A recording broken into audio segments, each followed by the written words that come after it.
I am back today with the second half of my interview with Christian Lagasse. If you have not heard the first half, make sure you go back to Monday's show and check it out. Christian is a choreographer, dancer, mocap performer, movement specialist, and he's worked with 20th Century Fox and the CW network and on and on. And he's choreographed for a whole bunch of music videos as well. So I can't wait for you to hear the rest of this interview because he's incredibly generous with his knowledge and he's just super fun to talk to and super fun to listen to. So I hope it brings as much of a smile to your face as it does mine and that you get a whole bunch out of it. Here we go. So just briefly extrapolating from that, as we move from being like on the student side of things to becoming the professionals, you want to talk a little bit about the importance of ongoing professional development for creatives working in the industry? Like, I know it's really standard for dancers to continue going to class, but that's not necessarily a standard thing in all aspects of creative industries. But what kinds of professional development do you think are important to stay current throughout your career? Wow. I'm like, you've actually got me Thank you. thinking. Well done. I think it's 50-50. I think that at least 50% of your time needs to be spent on your craft. Mhm. Now, I am a very big believer in that does not mean being in class. I can speak to that as an actor. A lot of people are like, if you are not in scene study once a week, 52 weeks of the year, you are not an actor. And I go, okay, cool. So $380 times 12 times travel times, okay, I'm broke. Right. Sometimes we don't have the money for that. And I'm not, much like I said, to dance doesn't have to be in a studio to be good training. Mhm. I would say in all of your art forms, that working on your craft can be traveling and learning from other countries. I think that craft work can be reading books, watching videos, playing around, experimenting on your own time, getting together with friends and jamming, whether that's in dance or in music, Mhm. doing your technique, taking care of your body, because I don't care whether you're a dancer or a singer, and I've made this mistake, I feel we all have. You get busy and your mind goes, all I have to focus on is work, and that's great. Mhm. And then after that month's production, you come home and you don't move for 2.5 weeks, and you go, that's so strange. Why does my body feel dead inside? And I go, oh, because I wasn't taking care of myself. Yeah. Your body is part of your craft. Your mental health is part of your craft. And I also think none of our realms, singers, dancers, musicians, actors, it's never going to stop. This is Mhm. not a point where we're going to hit a mark and go, okay, singing is done. We've learned everything there is. It doesn't exist. So I would say just keep learning new things. If you start to feel good about something, challenge yourself, make it harder. Yeah. Go do something different. Go learn, because again, you might not want to be a jazz singer, but I tell you from learning jazz form, when they made us learn of what a 12-bar blues is, Mhm. or what AABA is, all of this kind of stuff, it changed my understanding of music, which changed my understanding of dance. I would also say, and this is to all you musicians out there, and let me, especially to my singers, let me help you out so you don't come into my room and look at me as if like deer in the headlights. Yeah. Take a dance class. Yes. I don't care if your music is dance related, take a dance class. Because I'll give a great example. And this is not of the point of taking a dance class, but just how it can resonate.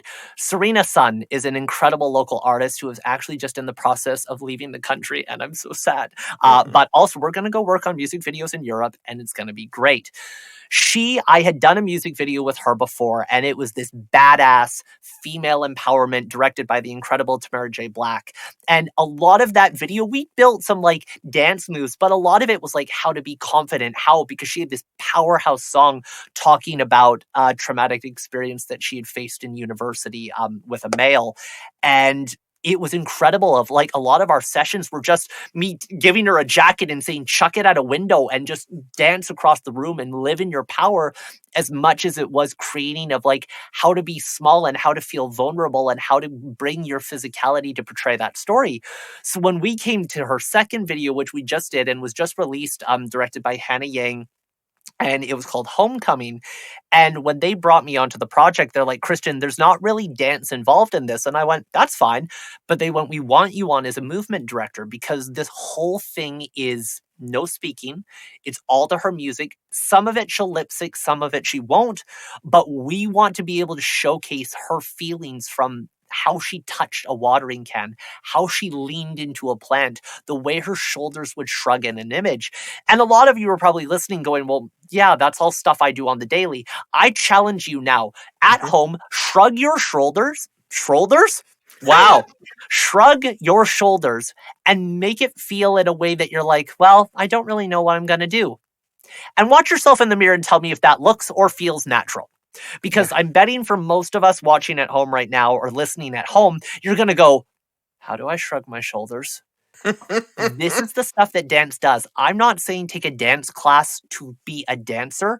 I'm saying take a dance class to A, have fun, B, learn about your body, and C, build some confidence in taking direction in ways that you're not used to. Because most of you are going to be able, like, I'm sure Sarah could walk in with an established artist and be like, I need you to punctuate that. I want you to crescendo a little bit more on that. Give me a sustain, drop the vibrato, tip the thyroid cartilage. All of these are probably things that you could work through, and singers would be like, got it, got it, got it, got it. Same as a dancer. If I walked in and said, hey, I need you to drop that right shoulder, find more of your center of balance, get your weight on the right foot, really bend into your thigh muscle and support yourself so you've got that inverse of movement, they'd go, done. But to the opposition, they would listen and go, I'm sorry, what language are you speaking? Yeah. Because we just don't know. I don't believe that all dancers need to be singers. I don't believe that all singers and recording artists need to be dancers. But damn, the confidence you feel when you can strong and make a choice to walk into a room and live in that will just help you so that when you come to me for your music video and your director goes, hey, we're going to picture in 2 weeks, you get 2 hours to rehearse this. No matter how good any of us are, there is a limitation to how much dance life I can give you in 2 hours. Same of you trying to teach me how to fix a car in 2 hours. I might remember 1 or 2 things, but that car is not safe to drive in and should not be let out of the auto repair shop.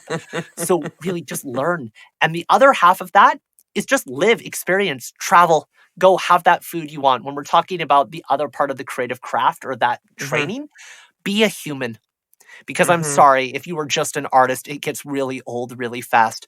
No one wants to hear about your day and you go, well, I learned this song, or I was writing this song, or I was singing this song. At some point, my favorite stories are the things that have nothing to do, and you might get inspiration in a way that you never thought you could have. I want to circle back for just a second because what you said is it's funny. I tell students this Really? far more frequently than you might think, but that piece around go take a dance class, not to become a dancer, but there's another element of it that is where I'm coming from when I tell students to go take a dance class. And that is when you are performing live on stage and you are just trying to simply move with the music and not in a choreographed way, not anything. You are just trying to look like you're performing on stage.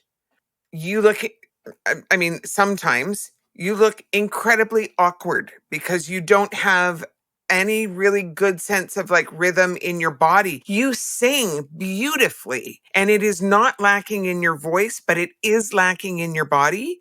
And I want you to go take, I don't care what kind of dance you take, go take a jazz class, go take a hip hop class, go take whatever feels fun to do, but learn to move your body with more confidence, more fluidity, more rhythm, so that when you are moving to your own music on stage, it can feel more natural than it does right now.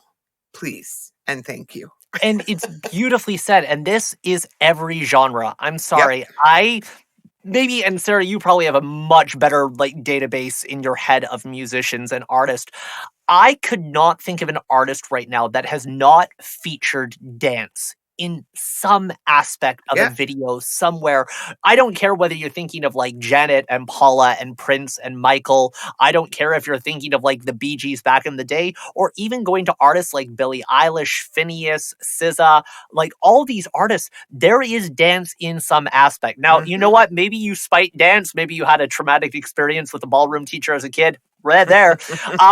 But dance is going to be a part of your world, whether you want it or not. And I think it's just something that when words aren't enough, we sing. When Mhm. singing is not enough, we dance.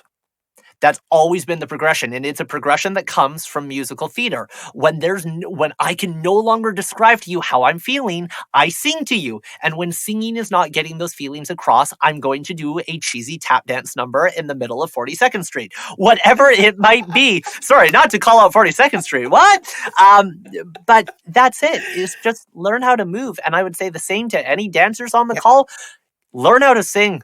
Yep. Because what they do, the way they express with nothing but their voice, same to voice actors, as I'm in my studio, is just learn about the other side. I don't Mhm. care if you're going to be a professional, just experience the other things. Yeah. Because what's stopping you? Yeah. That's always what I ask. I'm like, you want to dance? Yes.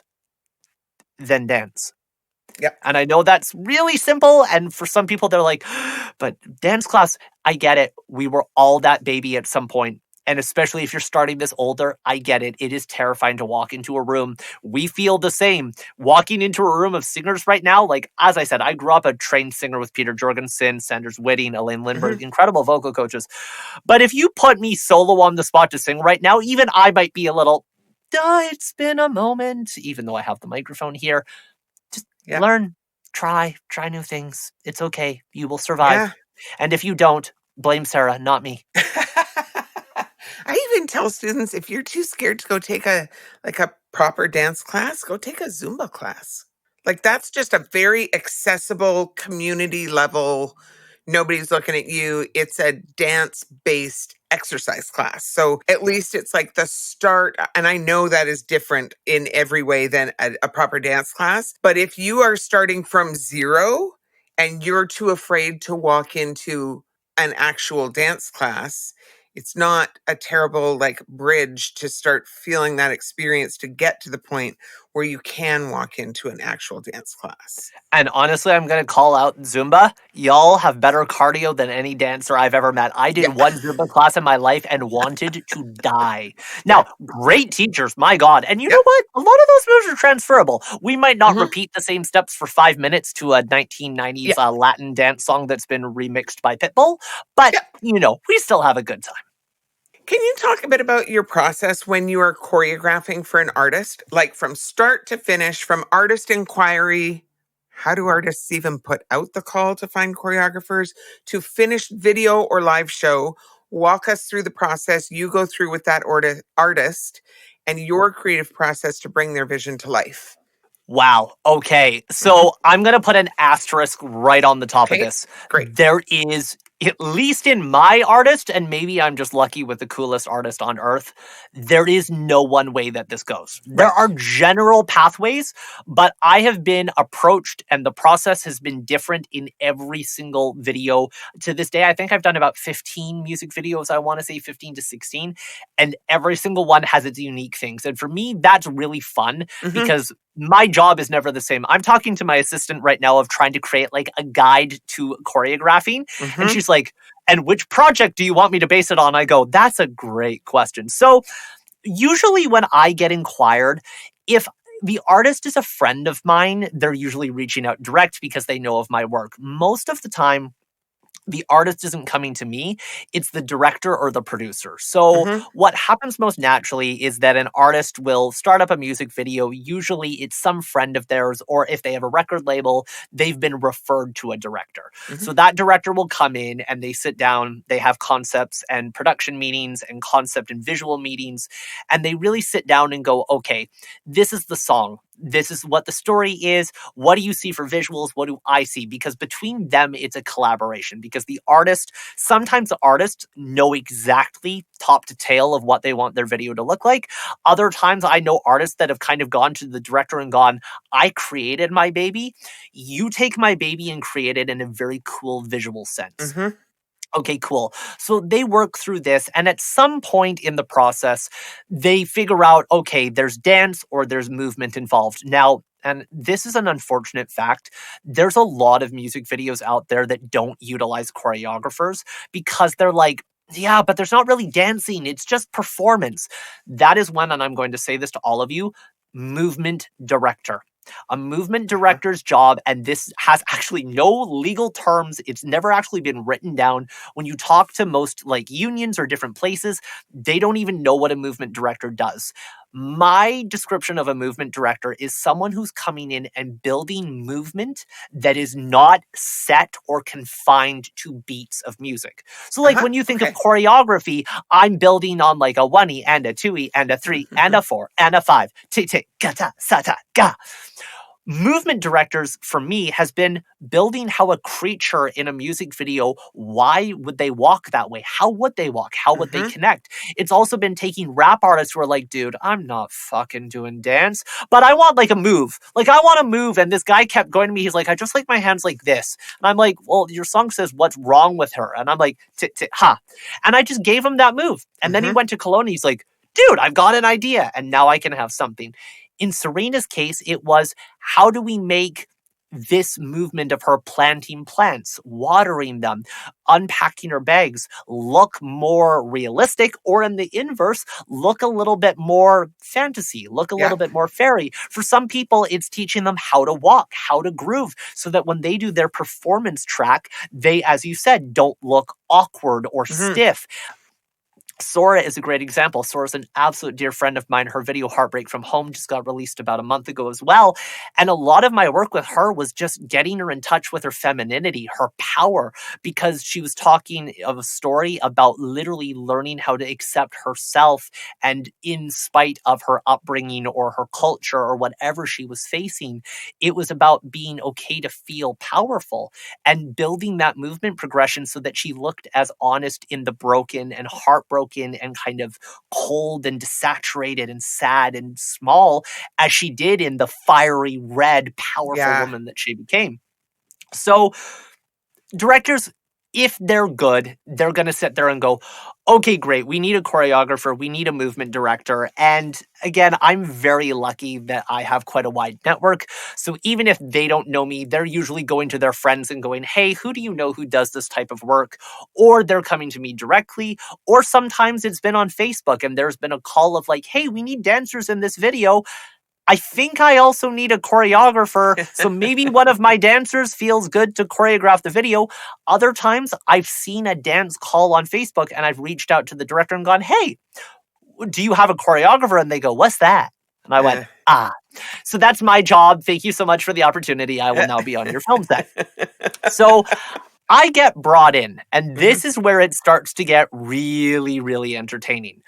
There are some directors who have come to me with actual animatics that they've drawn, like full-on CG characters that walk and talk and move. Now, if it's a dance move, it might like look very awkward, like the green men from Toy Story. But he actually has every shot and every plan and every angle, and it's more or less just kind of me piecing the dance together to make it look real and also making sure it works for the artist. I have other people who, most recently, I'm working on a video where they brought me a reference that was one of Phineas's recent videos. It's like him out in this beautiful field, and it's a contemporary duet, very similar to what Ed Sheeran was doing with like Lego House. And she just said, I want this. And then she wrote out every single shot of like, I want to walk away. I want to fall into his arms. This moment is me struggling for him. So I'll get written versions. I'll get visual kind of, stickman sketches. I'll get full video references. I'll get animatics. But all of them are coming to me to take a meeting and basically say, this is what I want. And if they know me, they're probably going, we know you can do this. We would love for you to say yes. Here's our offer as to finances. And I'm sitting there going, okay, when does this shoot? What is the logistics? How many rehearsal hours are you giving me versus how many rehearsal hours do I think it's logistically going to take Right. for you to look good? Because if you're putting, I don't care, 2,000, 5,000, 20,000, 200,000, that's money. And Mhm. money is not cheap. And I want you to look good. So if you come to me, and I had that recently with a project where they just, what they were asking for versus what they were trying to do, it was night and day. It was Mhm. apple and pizza. There was no apple and pizza. My references, I feel like we need a transcription. But there was no connectivity of how that would ever come together. It was impossible. There Yeah. was no way it was going to happen. And then I politely declined those and just say, I don't think I'm the right person for you. Thank you so much. I wish you the best. But all of them are coming to me. And if they're new, they're asking me, what do I think? Because usually before the meeting, they'll send me the song, if there is a song or if it's allowed to be released. They're sending me, some people call it a visual treatment, where it's more like images and photos that they've taken out of Mhm. things. Some people have what's called a full pitch deck, which is everything from the story to the artist to the director's statement to the dances to the framing to the light to the costume design to the editing style to the references, the way they want to premiere this, the dates that they're going to premiere this on. There's again such a variety of what I'm being given, but I always say, don't feel bad about giving too much materials. For me as a Mhm. choreographer, I will always read every piece of material because I want to have an idea of who you are. And before we get into this meeting, your materials are telling me who you are. Or if you're telling me, hey, this is the crew I have on board, you're basically trying to bring it to me to show me what I would want out of it. And in return, I'm coming to this meeting. Some directors are very much on like, what's your take on this? What do you see visually? What are your references? Others are very big on like, this is what I want. Can you recreate this? Can you replicate this? Can you create in the genre? Mhm. And others are like, we want dancing. What would you suggest? And I go, cool. So Yeah. there's nothing wrong with any of those. Sometimes it's really fun to be given creative liberty. Other times it is really fun to have someone go, oh my gosh, I want you to create in this box. And I go, cool. This is very cool. I actually created a piece recently creating in a box, and I can't release Mhm. who that was. But when that video releases within a couple months, you will see what I mean. So we do this initial meeting, and then from there, typically, I look at bringing on an assistant choreographer or as an associate choreographer or a co-choreographer. This is all dependent of how big the project is. Mhm. If it's just me and you're the only person on screen, or let's say then maybe it is just you and I. Maybe it is a thing where it's like, for the budget and for the time we have, let's just keep this simple. If you come to me and say, hey, it's a duet, most of the time I'm going to bring an assistant because I want one of us to be able to show one of your tracks and one of them to be able to show the other person, Yeah. so that when we're sending this to the director, they can have a previs, a pre-visualization, which is where we're filming it to show them what we imagine it would look like. And it also just helps in the studio. Like, I'm doing a video right now with Christina Kennedy for her new music video, and there's partnering involved in the video. Mhm. And with that, I knew that I wanted to be able to focus on the male presence. And I also wanted to have a female presence, a feminine energy in the room to help build, because I can't speak fully to a feminine Mhm. side because I'm not a woman and it would not be my place. I can build ideas, but she brings the authenticity. So from there, typically what happens is I'll tell my people, okay, great, we've got 2 weeks. I'm going to go in studio. I'm going to build this with my assistant. If we have a full scale of dancers, I might bring what's called a skeleton crew. Mhm. And these are dancers that are not typically hired for the job. They're just hired for the purpose of the rehearsal, for me to be able to flesh out the idea, to really see what's going on, and then to show you what it'll look like. Now, if you're asking for 40 dancers and you're giving me no budget, you might get 4 people and we're going to make this look creative. And you, as the director and artist, are going to have to trust me that this is Yeah. going to look the way it does. So from there, I always go in studio, we create it, I do videos, I do just rehearsal and previs videos, and I send that off to the director and the artist. Other choreographers very much like to not send any videos and just get in the room because they believe, like, until I've said it with the artist, it's just never going to feel right. There's nothing wrong with that mindset either. My belief, especially when I'm working on more indie scale or smaller, or even just on rush timelines, I don't want to teach an artist something. Let's say I'm teaching them a minute of choreography. I don't want to teach them a minute and then show the director and then have the director go, actually, it's not really what I was looking for. And by the way, I've also changed the song and we're now putting it to this time of the music. So scrap what you did. And now we're going to go in and do this again. That's extra money. That's extra studio time. We all have busy lives. Most of these artists work full day jobs. So we're finding 2 hours when they have time to come in. I want my director and my artist to be as happy as possible. So I'll send them the previs.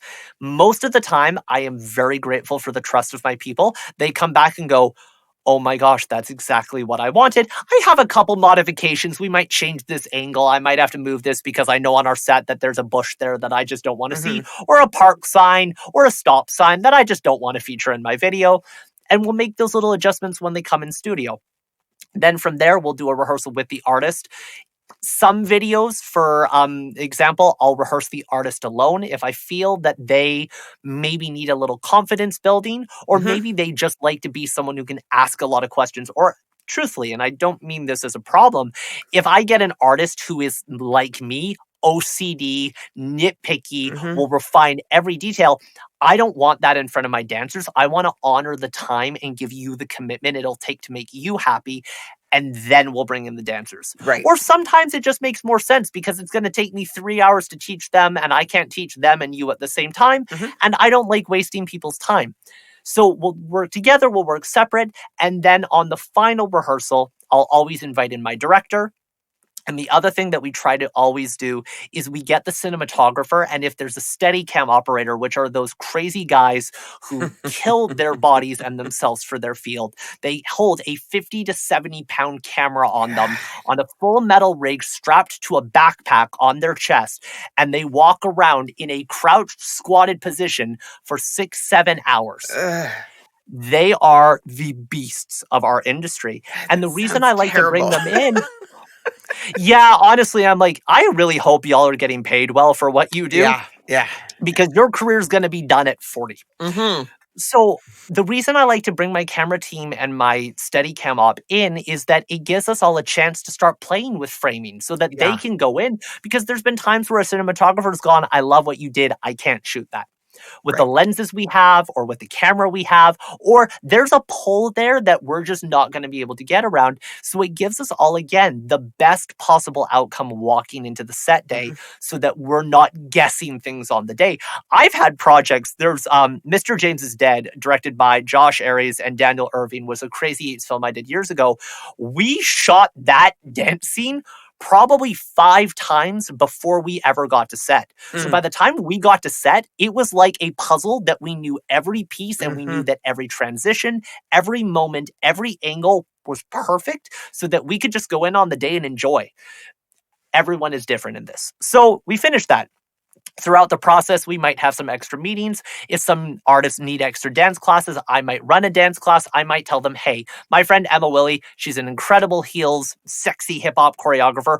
Go take with her. Like, you just need some more feminine energy in your life, and I will do everything in my power to make you feel prepared. When we get there on the day, I am there. And again, every set is different. Some directors have actually walked out of the room and gone, Christian, you direct this next scene. This is all the dance. I'm not saying anything. Have fun. And I'm like, okay, thank you for leaving me in charge of hundreds of thousands of dollars. And they don't tell you that with warning. They're not like, by the way, I'm going to give this. Just in the moment, they go, you. And that's incredible. And to have their trust and to have their just compassion and care, that thinking that I can do that, I'm forever grateful. Other directors are very much on like, hey, I want you to be calling the cues on the day. I want you to be handling playback. At the end of the day, what I am there for is to support my artist and my dancers. So if I know that my job on this set is going to be, I need to keep that girl's energy up because she is dancing for 15 hours, and I know that her, natural tendency is to back off, I am your hype man for the entire day. And if that's Yeah. what I'm there for, that's what I'm there for. Other days it's to make refinements. Other days we have to change full things on set because, oh, you wanted bare feet and you didn't tell me there's holes in the concrete all over this floor. Yeah, that might be an issue for your Yeah. artist and your Yeah. dancers. So all of these are little modifications that I'm making, but I'm there to support my artist, my dancers, and my director. And we do that all throughout the process. Once the shooting is done, I'm more or less finished as a choreographer. The one thing I wish, and music videos are getting better, this is not an insult to anyone, but just like I would never claim to be an action director, most directors have not shot dance. The ones who have are godsends to work with because they understand certain cuts or certain things with timing. But I've also had music videos where they've completely changed the timing. And I don't mean they've like moved part A to part B and part B to part A. I mean that dance move started on the 8E and a 1 and they've gone 5 and a 6. And I'm like, it looks awful. And it's same to the editors. It's not their fault. But one of the things I wish, and a couple of my mentors make this a requirement in their contract, and I'm getting to the point where this is going to be a rider, is that they sit in on the editing session. Now, that doesn't mean I'm hovering over your shoulder, critiquing everything. It's just that most music videos were shooting MOS. That means they're not recording any sound on the day because you've got this beautiful soundtrack. The problem is that means the editor doesn't have a reference guide as to where that sits in the music. Now, if you're lip syncing, we really can't mess that up. And though some people have, thankfully not my videos, but I've seen it happen where I'm like, that's not what she's singing right now, but very creative. But they sit in on the room just to make sure it honors it all the way to the end. And then once that's done, I'm pretty much done and I wait to see it. Most of the time, I don't see my videos until they're released online, which is always a frightening thing. And I'll be honest, some videos I've done, I am so proud of. But other videos I watch back and I'm like, it's good. I don't think I've ever watched a video that's been like, oh, that sucked. But there have been videos where I watch it as the choreographer and go, you lost a little something because we worked so hard with the artist to portray these moments. And you've put them so out of chronological because, to you, visually it looks good, but she looks terrified because that moment wasn't supposed to be in her power. It was supposed to be in her nerves.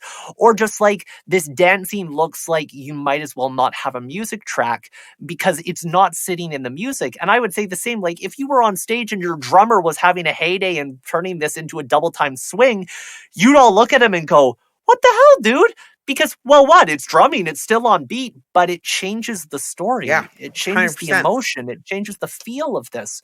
So that's really where it sits in. And that very much is my process start to finish. And whether this is film and TV, music video, commercials, it all lives the same. The main thing that changes is how many hours do I have to do it? Because there's also been videos where I have had to choreograph on the day of the shoot. I did a video test recently, which was incredible. And we built a 2-minute dance number in 47 minutes on set while the camera team was setting up. Because the way it worked out, we just didn't have any prep time. And they're like, but you'll be great. Just give us 30 seconds. And we went, no, we're going to give you a video. And it was incredible. And honestly, it's some of the best I've ever seen my choreography look because we didn't have time to judge. There was no time to go, is this a good idea? Is this not a good idea? No, we just went, this is an idea, and you have put in the work. That's the thing that I think we forget is we're like, we'll figure it out on the day. Of course, there's always going to be things you're going to figure out on the day because we can't account for everything. However, you better be damn good in your skills because you can't be thinking about that song you're singing when you get on stage. You need to know that inside and out so that all the other things that happen is where your focus goes. All of that stuff has to be muscle memory by then. So, all right. I know that we are running long on time. How are you? I would like to run 3 questions at you. Oh, go for it. They can be quick, but are you okay to go a little bit over time? You're good. Okay. Of course. So you don't have to do like super deep dives in these. You do what you want to do. I'm good to be here for hours more, but I want to be respectful of your time. So, all right. Let's do this. How does choreographing for camera differ from choreo for for live performance, like stage or big tours, that kind of thing? Choreographing for camera lives in a 360 world. Mm-hmm. Now, that depends on shots. There are certain times where they give us choreography where it's meant to look like a stage. Mm-hmm. And then it's kind of like, if you think of your visuals, this is what I have to look at. But a natural camera set, we can shoot 360. Mm-hmm. We can also cheat. And we cheat. And cheating is not a good thing in life, but in film, we cheat all day long. What I mean by that is we are setting up that one shot for 2 seconds that magically will transition into something else where they don't have to connect. So Yeah. I can have my artist fall onto her back and then magically be running down the hallway 2 seconds later. Yeah. So in film, we can break reality. We're playing not just to an audience, but we're playing to an entire room. And that also takes into account, am I looking at the camera? Am I looking past the camera? Mm-hmm. What is that telling us about the story? Am I singing to you or am I trying to find something in the room? Yeah. So the ability to create for camera is a lot more extensive.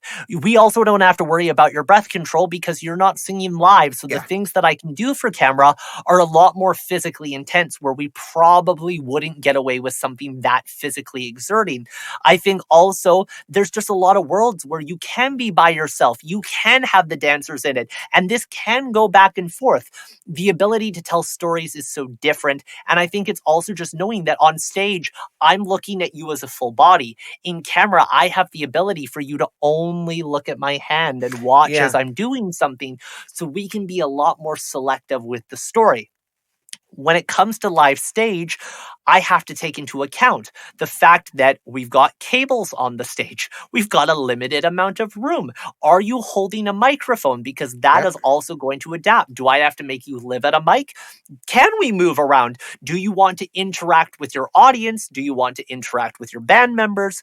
We're also stuck to this because most of the time an artist is not going to sing like this. Now, Right. maybe for a fun reveal moment, but it's also just all questions of now we've got a live audience. Do you want to look down to your people? What type of blocking? Every live performance venue you work at is slightly different. Yeah. So I also can't build something that is like too specific because if this stage has a little like front runway out into the audience, but the next 4 don't, well, then we got to have an idea for what you can do. Or maybe I'm there on the tour with you and we have to adapt. And you come to me and go, Christian, I want to use that pole. What can we do? And I'm like, well, thank you for coming to me, trained pole dancer I am. We're going to figure out how to do this. And I'm saying this to manifest it because that's part of something that will be coming later this year. So if anyone knows of great pole classes, I think I should join. But those are things, thinking just about logistics of stage, logistics of the environment you're playing in, and also knowing that we don't get to cut. So everything is connected. So if you're doing a dance piece, you don't get a moment to breathe and then go into that next moment. It has to connect. Mm-hmm. So all of that is played like theater. It's live. And in live, anything can happen. So we have contingency plans of like, you fall on your face, you're going into a moment. In film, if something goes wrong, if a light turns off by accident, the entire production shuts down. Mm-hmm. And so there's just a little bit of that. It's like both of them are so fun to create for. Like, hey, look at the Super Bowl. Look at those halftime performances. They're unreal. Yeah. But there's just a different set of logistics that we're playing with. And I just want to say thank you for recognizing that singers do not have the same breath capacity when they are dancing full out as when they are not, because I think a lot of choreographers do not take that into consideration. Yeah. And I think a lot of singers are not aware of that distinction. Yeah. So having to actually modify, well, 2 things. Having to actually modify your choreo, your movement to account for what your breath will support while you're singing. And also, there's a reason that you see the TikTok videos of Lizzo on the treadmill singing, or I don't know who else, Broadway, Beyonce on the treadmill singing, and whoever on the like running full out and singing at the same time, because if that is a thing that you are going to like go on tour and do like if you're Britney Spears or Janet Jackson or somebody, there's a reason that they lip sync some of the stuff, because that's Yeah. just like, I get it. I get why that happens. But if you are going to sing live and move like that, your cardio has to be top notch. You have to train that up. Yeah, and I truly believe we can do anything we put our minds to. Yes. But are you ready to do the commitment? Because I think a lot of singers Yes. come to me and they go, I want to look like that. And I go, great. Go take dance class for a year and come back to me. Mm-hmm. No. I want to look like that in 2 weeks. I go, cool. That, and I know they never mean it this way, but it's insulting when a director comes to me and says, hey, I want to take this artist and I want to take your top-notch dancers that have been dancing for 15 years and I want my artist to look doing the same choreo better than them. Right. And I go, I will never say no, and I will do everything in every little bag of tricks that I have. But there has to be some understanding that I cannot teach 4,000 hours of training when you're giving me 4. Now, Right. we can pull miracles, and in film, we can cheat that a hell of a lot better.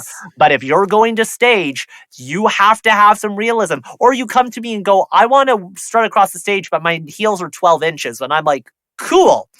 Are you prepared for what that means? Well, I just want to look hot. Great. Are you prepared for what you're going to have to do? And you know what? If you can pull it off, all the power. I will assist you in your crazy ideas, but there has to be some give and take, especially when you're starting out. We all want $1 million budgets. The reality is we're not going to get them starting out. We don't have them.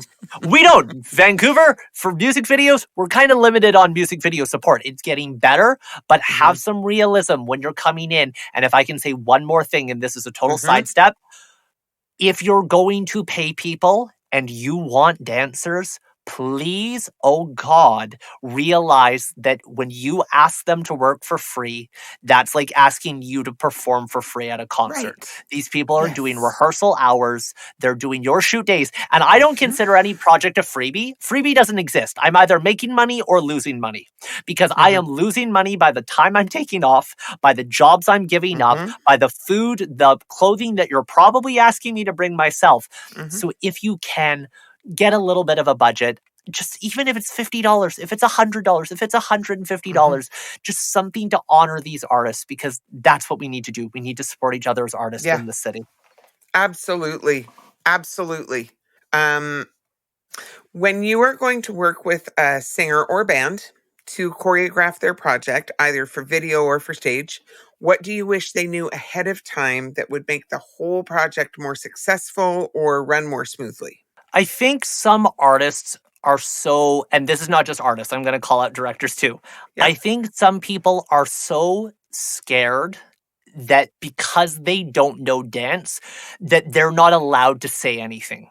So I've had certain projects where people will come in and go, I really don't know what I want. And like, I'm not a dancer. So like, I don't know the world of dance. And I'm like, okay. And they go, so just make something for me.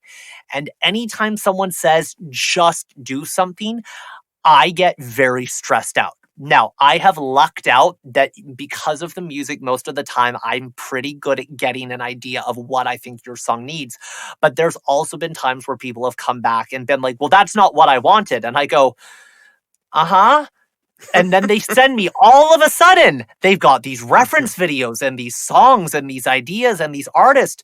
And I'm like, well, but you never said that. Like, well, we were worried. So right off the top, just because you don't know dance, don't feel like you can't talk to me about dance things. If you come in egocentric and try to tell me you know everything, that's a different story. But I always say, I love my directors who come in and they're like, can we do something like this? I'm like, this is just what I want to see in the video. I don't know what that is. Or they're like, can I show you this video, this, like that move or this?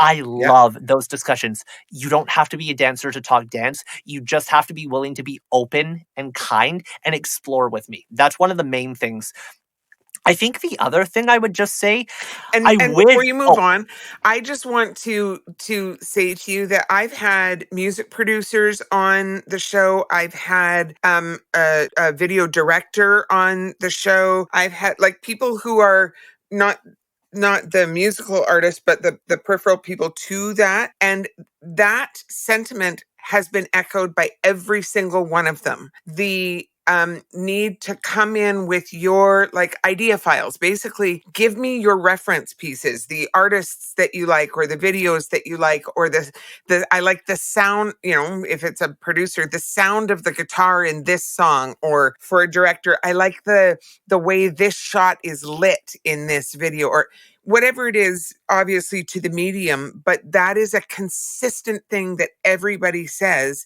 because it makes the path from A to B so much shorter. yeah, and clearer. And that was going Yes. to be my other point. Is the other thing I wish artists, and again, is this really an artist job? No, but I think if you're creating a small budget or an indie or even anything up to 50K, it's your job to support your people. I Mhm. wish they knew a little bit more about the logistics of what they were asking for, because the amount of time someone will go, I want tricking, but we're on cement. And I don't find out about the cement until 2 weeks later. Or like, Mm. hey, I want 20 dancers, but my room is 10 feet by 14 feet. Or, hey, I really want them in bare feet. And I'm like, okay, great, but where are we? Well, we're out in an ocean for 14 hours in the middle of December. These Yeah. are not even from a point of like being safe, but most of the time it is safety things of like, if you're going to ask for these things, the struggle I get of like, what is the floor? How big is the room? You have a stage and you tell me your stage is 40 by 40 feet. I'm like, okay, but how much room is your musicians taking up? Yeah. How much room are your music equipment taking up? How much room are the PA speakers on the front of the stage? Where do the lights actually go to? Because that 40 by 40, more often than not, turns into like 12 by 8. Yeah. And you telling me to block this out and build this for a full stage is very different than me knowing I have a stage that's 45 feet by 8 feet. And someone once told me that like it's 12. It ended up being 6.5. And Mhm. that is a very, and I can build to that. But you need to know these things, because these are the things that I'm going to come at you. And if your choreographer is not asking these things, you need to check their qualifications. Because if they're just like, I'm just going to create dance moves, no, Mhm. it's not going to happen. You're going to have a very disastrous set day. And that is something that I refuse to let happen. I don't care if this is indie, student, professional, League of Champions, Sony Records. I am going to hold you all to the highest standard, because I'm going to hold myself to the highest standard. There is not an in between. We're going to commit and be passionate, or we're not going to do this. That's just Yeah. how I work. Is there anything else that you think is really important for up and coming artists to know? Show us how much you love what you do. Yeah. I think that's the thing of like, there's always been that joke of like, people pay project. If you've got all three, you've got the perfect, like, if the people are great, the project's inspiring, and the pay is great, you've got the dream world. If you've only got two of those, that's all you can do. And if you've only got one, you really need to question yourself why you're doing this job. And if you've got zero, run. But I think what frustrates me sometimes, and I get it, like some of us are just nervous stepping into a room. I'm a very overtly eccentric person, so I have no issue being myself when I step into a room. But I want to know why you love this, because if I'm only getting paid $100, the thing that I'm going to care about the most is that you care about this. And if you've Mhm. got a story, or if you've got a real reason why this entices you, or this really brings it to life, or why you're creating this, you would be amazed at the amount of people you can get involved with your project. But if you walk in the room and you're apologizing for the budget, and you're apologizing for wanting things, and you're not confident in your vision, or you're scared to say anything, dude, no one's going to want to work on your Yeah. job. It doesn't matter how talented you are. I am at the point, luckily, where I'm like, if I see an artist and I start to get instincts that they're going to be divas, I don't care how big the project is. It's not worth my time. It's not Mhm. worth my stress. I am too old for this, and I'm not old. Mhm. Yeah. Yeah, it's true. Christian, where can people find you? Web, social media, upcoming projects that you'd like them to be aware of? Any of those things? Means a lot, Sarah. And again, thank you so much for this opportunity. And I hope this has been Oh, insightful thank you for some. so much. I'm going to say that again. So tongue tied. I hope this has been insightful for some people. I hope you've all enjoyed listening to my craziness. If you want to find me, I'm on every social platform possible. I'd say Instagram is where I hang out the most, at the Christian Lagasse, Lagasse. I'm on LinkedIn if anyone's cool in business and you use that. I'm on Facebook. You can find me on Twitter, but Twitter just terrifies me. I think it's Chris JD Lagasse, but Twitter's just a scary place. I know, I took myself off Honestly, Twitter. I'm like, It's got too to scary. politics. It's fine. You Yep. can also find me on my website, www.christianlagasse.com. And for upcoming projects, I'm really excited. We've got a couple music videos that will be coming out later this year. One, as I said, with Michaela Slinger of 604 Records, who is a dear friend who I've known for years. I've got a couple films that will be hitting film festivals. We're hoping that Toronto International Film Festival will be the start, but I can't announce any of those names at this time because we're waiting for them. Okay. I just found out that I've been signed on to direct a series that we will be starting filming later this year with a development grant through BC Arts Council. So we'll be doing a 6-episode Very series cool. that will be, again, all these wonderful things that I'd love to tell you about. A couple video games coming out later this year to the App Store and to Steam. We'll announce them all when we can. But Yeah. I'm just so grateful that people value my art, value my creativity, value my trust in my art. And to have people like you, Sarah, who continue to just be a champion for young artists, for new artists, for veteran artists, so that we can all just make this industry a better place for us all to play in. Because that's the goal. I want to move forward It for really less is. ego, more kindness, and more just enjoying what we do, because life is way too damn short. It really is. It really, really is. And